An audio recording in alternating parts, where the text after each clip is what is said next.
Oop. Little tippler. There we go. Look at that. That was so much fun. That fish came out of, I don't know what depth is it here, 3 foot, but it was halfway back. And I saw him dart up and take off and then dart up and take off.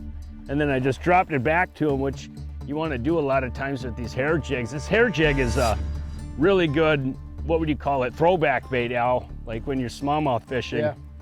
A lot of times when you get smallmouth coming up and you'll see other ones circling around behind it, the other guy's got a hair jig. We're generally throwing 2 different baits. You grab that hair jig and just drop it right back down there.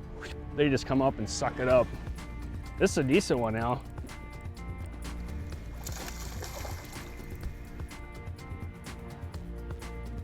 Nice. Come here. Woo! Up, up. One more. One more for the gipper. One more for the gipper.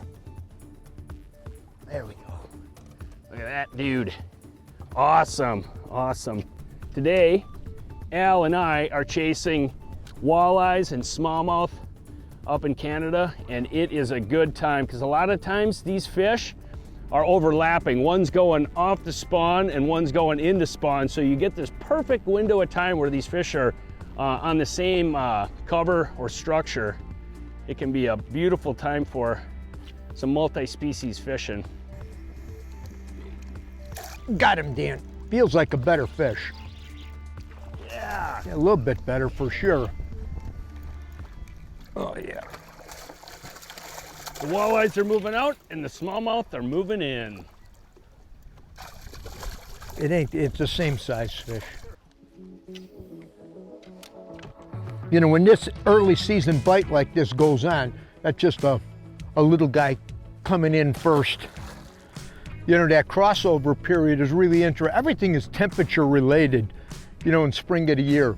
And these fish up here in a lot of these lakes that we fish, actually anywhere, it is amazing how fast and how far and how quick, I mean, how quick they come in and how quick they go out on a lot of these really big lakes.